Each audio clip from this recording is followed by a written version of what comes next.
Before we crack open tonight's cursed can of content, I just want to say a big thank you to all our subscribers, and an extra sinister shout out to the loyal members of the Sinister Elite.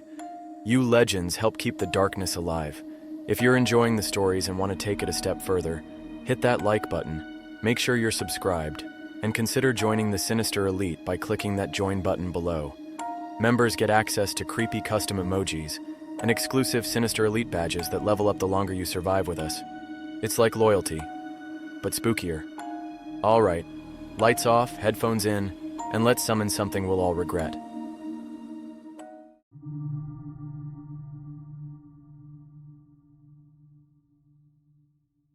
Night shift at Burger King is like babysitting a dragon with a deep fryer. The day crew leaves at 11:58 p.m. sharp, perfumed in pickles and righteousness, and I clock in right as the crown-shaped sign buzzes into a neon halo. It's me, Jackie on register and Miguel on grill. We're a triangle held together by grease and spite. The rules are nailed to the breakroom corkboard with a bent ketchup-spattered staple. I'd laughed the first week I saw them because that's what you do when your boss believes in ghosts and you believe in rent. Rules for the night shift. If a customer orders at the drive-thru after 2:07 a.m., do not open the window. Pretend you didn't hear them. The mop bucket lives in the freezer during breaks. Don't ask. Don't move it. If you hear whistling from the fryer, turn the music up and step away. No crowns after midnight. If someone asks for one, say we're out. The bathroom mirror faces the wrong way after 3:15 a.m. Lock the door at 3:10. If an order slips into the system with no condiments, cancel it. That order is not for us. If you see the same car circle 3 times with their lights off, kill the sign and hide behind the shake machine. It was a Tuesday sliding into Wednesday, the kind of night that feels like a hallway with no doors. The dining room was empty except for a teenager sleeping in a booth with a skateboard for a pillow and a half-eaten cheeseburger as security blanket. I let him snooze. I'm not a monster. I just sell food to them. Yo, what's with Rule 2? I asked, slinging nuggets into a warmer. The clock above the menu stuttered at 12:43 a.m., like it was scared to keep going. Miguel, flipping a patty, grunted. Last guy who moved the bucket said he heard Ice talking. Then he quit mid-shift, jumped on a Greyhound, and texted that the driver didn't have eyes. So we leave it. Jackie was a skeptic in glitter eyeliner. She tapped her purple nails against the headset like a magician warming up for a trick. I'm only here for the discount. If a demon wants a Whopper, it can wait until the coupon applies. We had rushes at midnight. Drunk karaoke champions and night nurses who tipped with stories you wish you could unhear. By 1:30 a.m., the parking lot was a blacktop ocean. Tied out trash islands glowing under the lamps. The crown sign hummed. That's when the grill popped and the fryer whistled 3 notes, like someone across the street tried to wolf call our canola oil. Miguel clicked the radio louder. Oldies. A song about being alone. Classic. The whistling tucked itself away like a guilty thing. At 1:57 a.m., the drive-thru ding chimed. Jackie perked up. Welcome to Burger King, what can I? Static clawed the headset. A voice stitched itself into shape. All air and no throat. Onion rings, it breathed. Fresh. No salt. No condiments. Jackie's eyes snapped to me. I was already looking at the rules. Number 6, no condiments. Cancel it. My finger hovered over the touchscreen. Sorry, Jackie said, tone sugary. We're, out of onion rings. No, you're not. The fryer exhaled a little cloud, like a sigh trapped in oil. The clock ticked toward 2:07 a.m., a number suddenly wearing a wolf costume. The car rolled to the window, lights off. That should have been Rule 7 territory, but it hadn't circled. The window glass turned into a black mirror. I couldn't see a driver, only Jackie's reflection, and past her, me, and behind me, the freezer door. Something pale like a paper crown shape hung at the edge of that reflection, and then vanished when I turned. 2:06 a.m. Kill the sign, I whispered. Miguel slapped the switch and the crown outside died to a halo. The lot turned lunar. On the headset, air scraped through the mic. Fresh. Rings. No salt. Jackie leaned back from the window. "We're closed for maintenance," she sang. "Please pull around." 2:07 a.m. Rule 1 was now law. I stepped to the window latch and set both hands on it like a bouncer holding back a hurricane. The car eased forward, just enough that the shadow of it swallowed the window.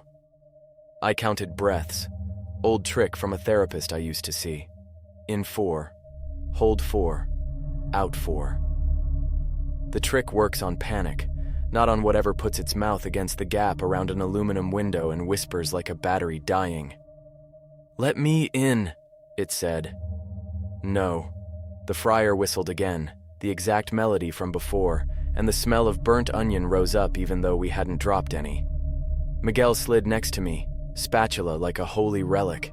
Jackie mouthed "don't" with her lip gloss and started tapping a rhythm on the counter, a prayer in acrylic. The whistling turned to bubbling laughter. In the black of the glass, my reflection smiled a half-second late. I didn't. It did. One extra tooth, long and gray like chewed gum. The smile snapped back to normal, like it had been testing its timing. "I said we're closed," Jackie said, voice low. Not to the headset, but straight to the window. The car didn't move. The AC kicked on and the freezer door thunked behind us like someone had leaned into it from the inside. The mop bucket scraped the tile. No one touched it. I stared at the rule sheet in my head and tried to think of normal things.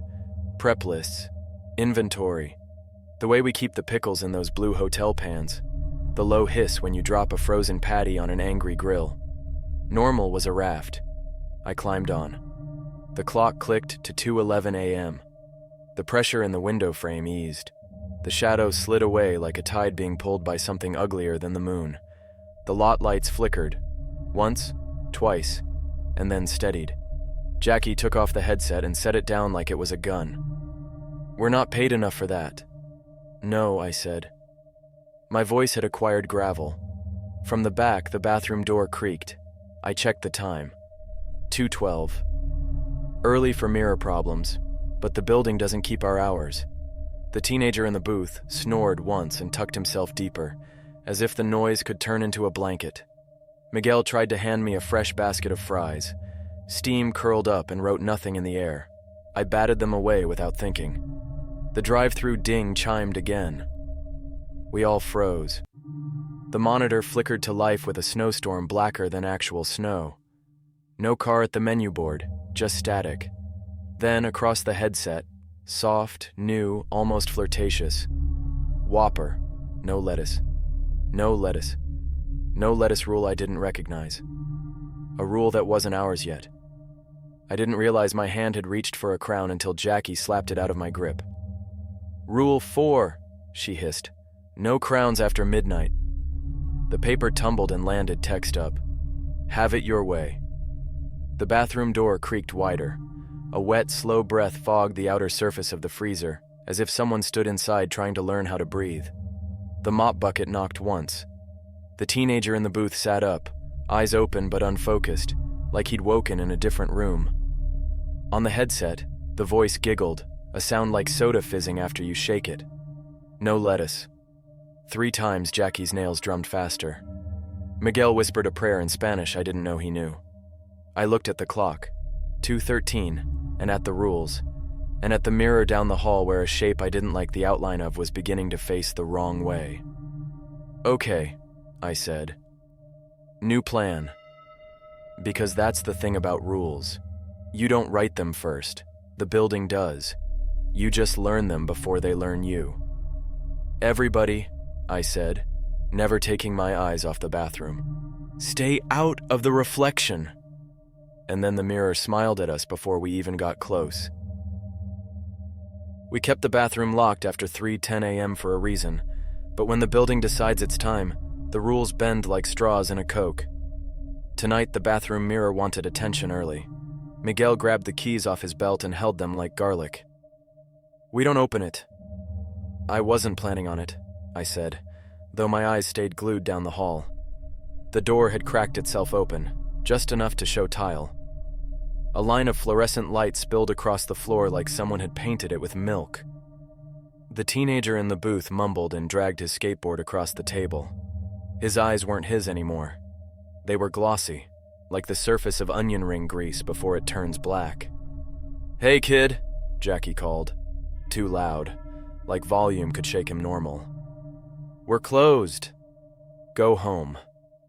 He stood, slow as bread rising. No skateboard in his hand anymore, just empty fingers dangling at his sides. The air around him hummed the way the sign outside hummed when it was about to burn out. The friar whistled again. Same 3 notes. Miguel muttered, "Dios mío," and reached for the spatula like it could cut notes in half. "Okay," I said, throat dry. "Rules recap." I pointed like a coach at practice. No drive-thru after 2:07, no crowns after midnight, no mirrors after 3:10, but apparently the mirror's early. No condiment-free orders. "We're covered." Jackie shook her head. "You forgot the mop bucket."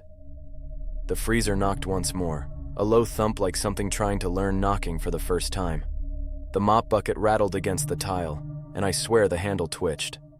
"Don't," Miguel warned. "Didn't plan on it." The kid shuffled toward the hall, toward the bathroom. His sneakers squeaked like he'd stepped in a puddle that wasn't there. His reflection reached the mirror first. The glass showed him smiling. He wasn't. Rule 5 was supposed to save us. Lock the bathroom door at 3:10. But the door was open, the lock dangling useless like a loose tooth. The reflection's grin spread too wide, skin pulling into a rubber mask smile. Then it turned its head, not toward the kid, but toward us. Jackie cursed under her breath. "Nope, nope, nope." She tossed the headset like it was cursed jewelry.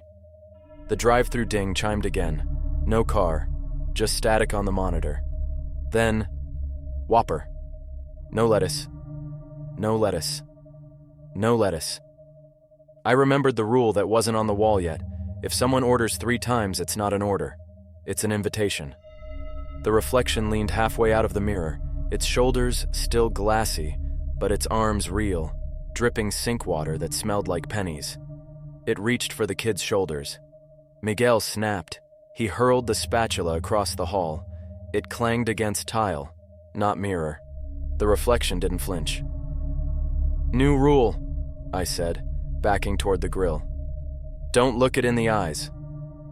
"Too late," Jackie whispered. Her gaze had locked on it.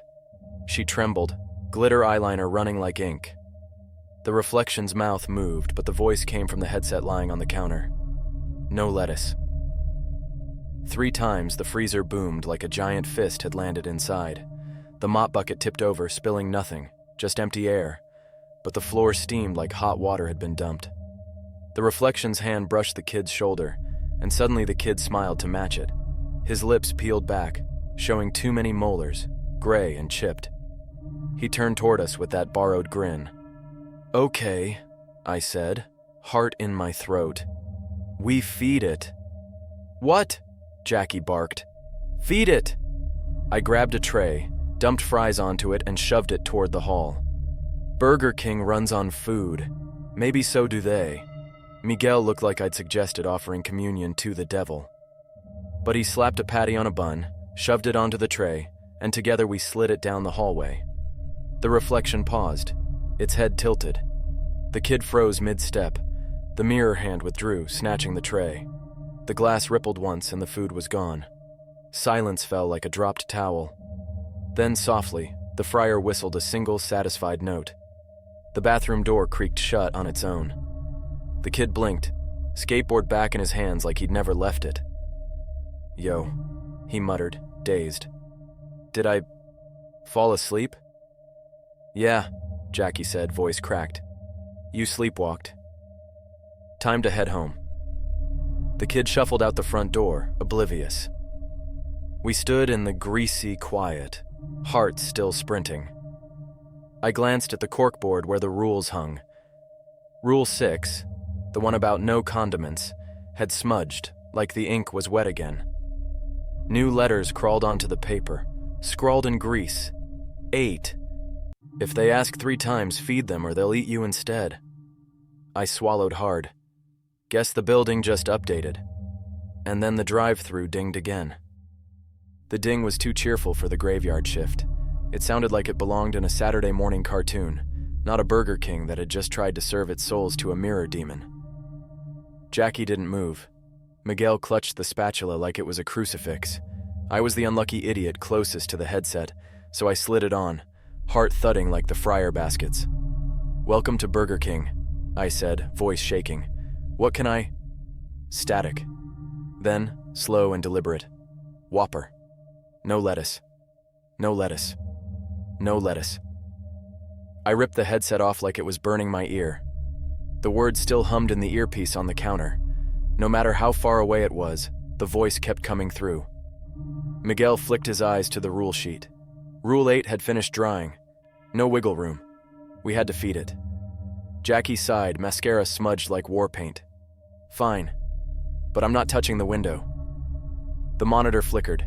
A car idled at the menu board. Headlights off, just a shape, blacker than the night. It hadn't driven up. It had simply appeared. "Okay," I muttered. "We feed it. Quick." We built the saddest Whopper in history. Bun, patty, cheese, no lettuce, nothing else. Miguel wrapped it, his hands trembling so bad the wrapper crinkled like thunder. "Tray?" Jackie asked. The freezer door thunked again. The mop bucket rattled, rolling in a small circle like it was nervous. "No tray," I said. "We can't get close." Jackie looked at me like I'd just suggested tossing a cheeseburger into a lion pit. "Then how?" The monitor blinked, and the car was suddenly at the window. No sound, no tires, just there. The outline of a driver sat inside, but the glass was too dark. No face, no body, just the idea of someone waiting. I pressed the sandwich against the glass, hand shaking. The window latch clicked on its own, sliding open an inch. Cold air poured through, meaty, wet, like freezer burn, mixed with pond scum. A hand slid out of the dark. Not a real hand, more like the shadow of one, thin and jointless, reaching across the counter. It brushed my wrist. My skin froze where it touched, frost climbing up like spider legs. I dropped the sandwich. The hand snatched it back into the void. The wrapper crinkled, then chewing. Wet. Hungry. Jackie gagged. Miguel crossed himself. The chewing stopped. The voice, this time right in my ear, whispered, "Good." More, the monitor cut to black. The car was gone. We all exhaled at once like hostages released. I wiped my wrist, skin pale and numb where the shadow had grazed me. "We fed it," Jackie said, voice clipped. "That's it. Done." The corkboard rules didn't agree. Rule 9 began to smear into existence in fresh grease. 9. If they ask for more, double the order. Do not stop feeding them until they leave on their own. I stared at it, bile rising. How much is more? The fryer whistled 2 notes. The shake machine shuddered to life without being touched. The freezer banged again, harder, and the mop bucket slammed against the wall. Miguel's spatula bent in his grip. "Too much," he muttered. We started building Whoppers like factory workers possessed. Meat, cheese, buns, over and over. Jackie shoved fries into bags, her nails leaving grease streaks. Miguel's grill hissed non-stop. Every time we finished a sandwich, I slid it toward the window. The shadow hand snapped it up. No pause, no thanks, just endless chewing. 5 burgers. 10. 15. My arms ached. Jackie's eyeliner smeared down to her chin. Miguel was sweating into the patties. Still, the voice whispered, "More."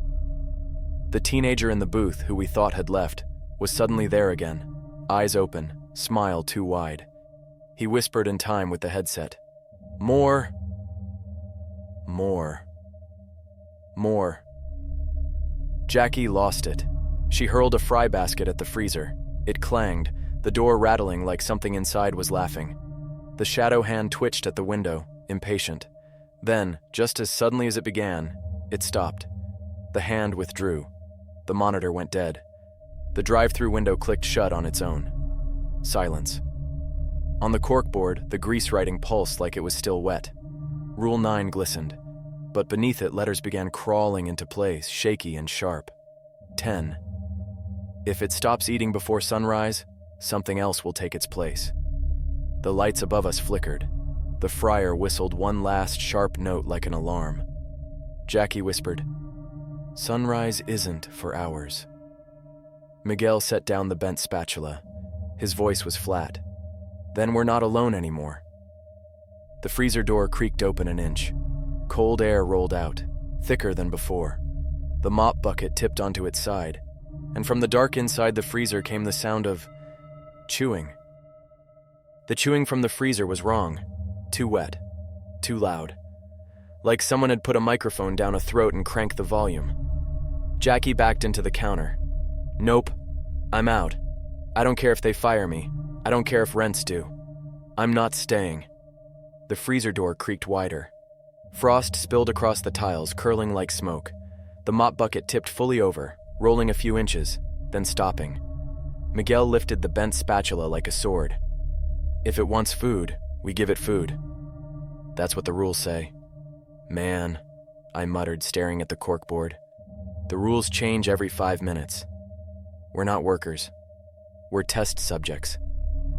The chewing grew louder. A shape moved just inside the frost-clouded doorway, too tall for the freezer, shoulders scraping metal. The rule sheet shivered. Grease letters smeared down and reformed. 11. Never let the freezer stay open. If it opens on its own, you must close it before the chewing stops. Miguel paled. "It's already open." Jackie whispered, "And it's already chewing." The teenager in the booth hadn't left after all. He sat cross-legged now, skateboard forgotten. His grin stretched ear to ear, skin tight like cellophane. "It's hungry," he said, voice echoing like two kids speaking at once. The shape leaned forward. A hand, or something pretending to be one, slid out, pale and dripping, nails curling back into the wrist. It hit the tile with a slap. The chewing paused. "Close it," Jackie hissed. "Close it now." I didn't think. I ran. My shoes skidded on frost. The air burned my throat like I'd inhaled dry ice. I grabbed the freezer handle with both hands and pulled. The shape surged forward. A head pushed out, gray, hairless, teeth like wet glass. Its jaw opened too wide, chewing air, tongue lashing. The freezer door wouldn't move. Something inside was holding it open. Miguel shouted, charging, and slammed his shoulder against the metal. The door budged an inch. The thing hissed, a sound like grease spitting in oil. Jackie grabbed the mop bucket, empty now, and hurled it at the creature's head. It passed through like the thing was half smoke, half ice. The chewing stopped. The rule's words burned in my skull. "Close it before the chewing stops." "Harder," I yelled. Miguel and I shoved. My hands froze to the handle, skin peeling as I pulled. The door inched shut.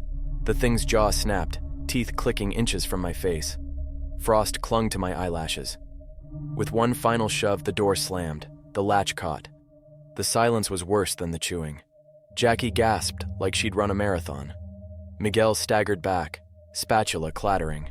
My hands bled where skin had torn free. The freezer pulsed once, metal bowing outward like something inside had inhaled too deep. Then, it went still. On the corkboard, the new rule smeared into place. 12. If you hear chewing after the door is closed, don't open it again. It's already finished. We all stared at the door. It was quiet. No chewing. Just the faint hum of the compressor. Normal. Boring. The kid in the booth clapped once. Slow. "You did it." His grin never wavered. "You stopped the wrong one from getting out." "Stopped?" Jackie snapped. "What do you mean stopped?" He tilted his head, eyes glassy. "Doesn't mean it's gone." The fryer whistled again.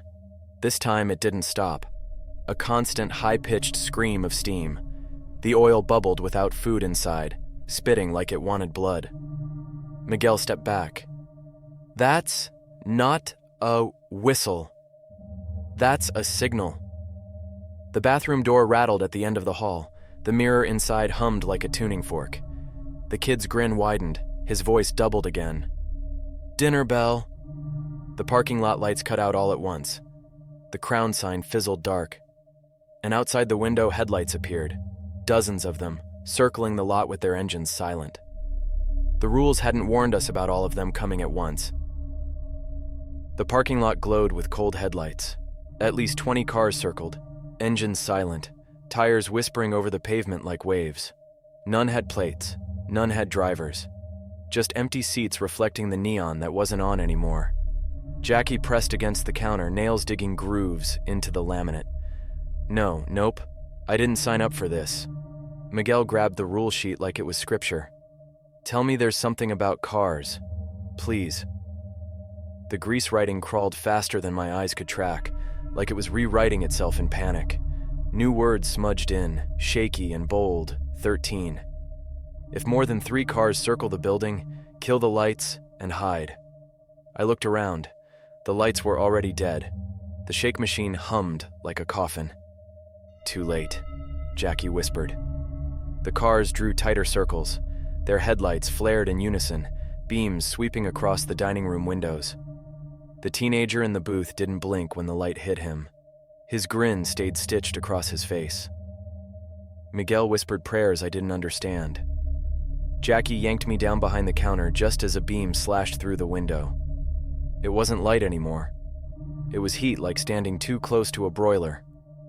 The ketchup packets on the counter popped like firecrackers. The rules smeared again, new grease dripping in frantic strokes. 14. Do not let the headlights touch you. Fantastic, I muttered. Jackie punched my arm. Focus, genius. We crawled behind the fryers. Grease smell thick, my hands sticking to the floor. Every few seconds, light slashed past the window, scorching the air. I could feel my skin prickle even in the shadow. Miguel peeked over the counter. They're getting closer. The cars had stopped circling. Now they were pulling into the drive-thru lane, one by one, forming a line that stretched past the edge of the lot. The headset on the counter crackled to life.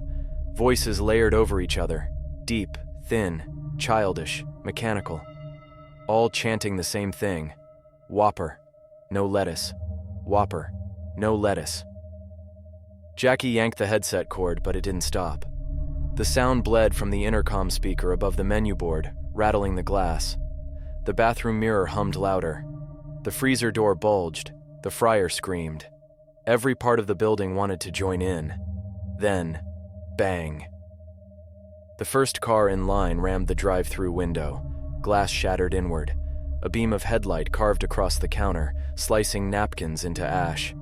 Miguel dragged me back just in time. The beam cut across the floor where I'd been, leaving black scorch marks shaped like tire tracks. The corkboard shook. Grease smeared into one more line, each letter jerking like it was written in fear. 15. If the cars break inside, you must serve them until sunrise. If you run out of food, serve yourselves. My stomach dropped. Jackie read it, face going pale under the eyeliner. Oh, hell no. We're not on the menu. Another car slammed the building. The Crown sign outside flickered back to life for 1 second, then exploded, sparks raining across the lot. The teenager in the booth finally moved. He stood, slow, grin wider than ever. Better start cooking, he said. The line of cars in the drive-thru revved up, all at once, though none had drivers. Engines growled like a single beast. The windows rattled. Miguel looked at me, sweat streaming down his face. We can't feed them all. We don't have enough. The freezer door shuddered. Inside, something chewed again, louder, eager, waiting. I realized then the truth. The rules weren't meant to save us. They were meant to keep the building fed until sunrise. Jackie grabbed my arm, eyes wide. What do we do? Another car rammed, half its hood jutting through the window now, headlights blasting the fryer. Oil bubbled, steaming like it had a pulse. We improvise, I said, voice shaking. Because if the rules wanted us to serve ourselves next, we had to make damn sure something else went on the menu first. The hood of the first car shoved deeper through the drive-thru window, headlights sweeping across the kitchen like searchlights. The fryer hissed, spitting oil in protest. The smell of burning ketchup packets clung to the air like smoke. The corkboard quivered again, grease writing faster, sloppier, as if the wall itself was sweating. 16. If you cannot feed them fast enough, sacrifice the weakest. Jackie cursed so loud it rattled the napkin dispensers. Nope, I'm not dying for Burger King. I don't care if it's a double shift. Miguel gripped his spatula, still bent, but sharp on one end, and planted his feet. We are not sacrifices. We fight. The teenager in the booth, no longer a teenager really, laughed. His voice came out in layers, male, female, child, old. You can't fight the customers. His grin was a wound stretching ear to ear. You serve them. Outside, the line of cars revved in unison, a roar that shook the building. Headlights strobing through the shattered glass painted the walls white-hot. Another car rammed the door. The hinges screamed. The freezer bulged again and chewing thundered behind it. Not one mouth. Dozens. The building itself was starving. And then I remembered Rule 2. The mop bucket lives in the freezer during breaks. Don't ask, don't move it. I turned. The bucket lay on its side, empty, but the handle twitched like a finger. Jackie, I barked. Grab the bucket. Her eyes narrowed. You're not making me clean in the middle of an apocalypse. Not clean. Feed, she hesitated, then lunged, snatching the handle. The bucket shook in her hands, heavier than it should have been. A low hum filled the air, the same tune the fryer whistled, but steadier, stronger. Miguel's eyes widened. It's awake. I yanked the freezer door open. Frost exploded outward. Inside, the chewing stopped.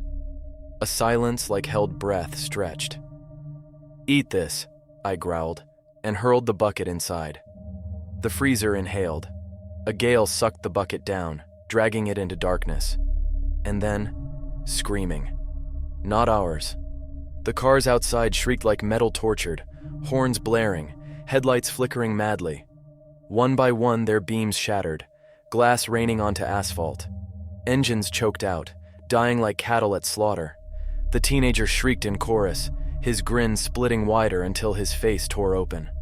Black smoke poured from the wound, sucked straight toward the freezer.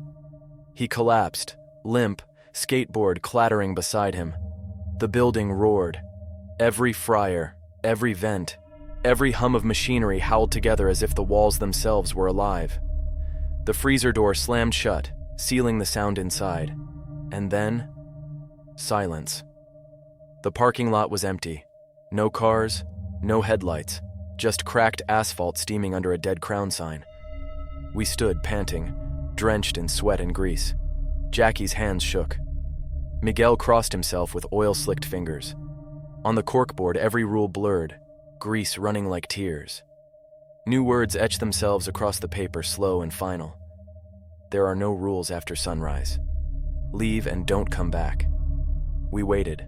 Minutes ticked. Then light, real light, bled through the front windows. Sunrise. The building sighed, all the machines powering down at once. Jackie ripped off her visor and hurled it onto the counter. I quit. Miguel dropped the spatula, bent and blackened. Me too. I looked at the corkboard one last time. The paper was blank now, not a smudge left. When we stepped outside, the Crown sign sparked faintly, one last breath before going cold. The air was crisp, the kind of morning that should have smelled like dew, but all I could taste was smoke and onion rings. I don't know what's inside that freezer now. I don't want to know. But I do know this. If you ever find yourself working the night shift at Burger King and the rules are posted in the break room, follow them. Because the building isn't a restaurant, it's a mouth, and sometimes mouths bite back.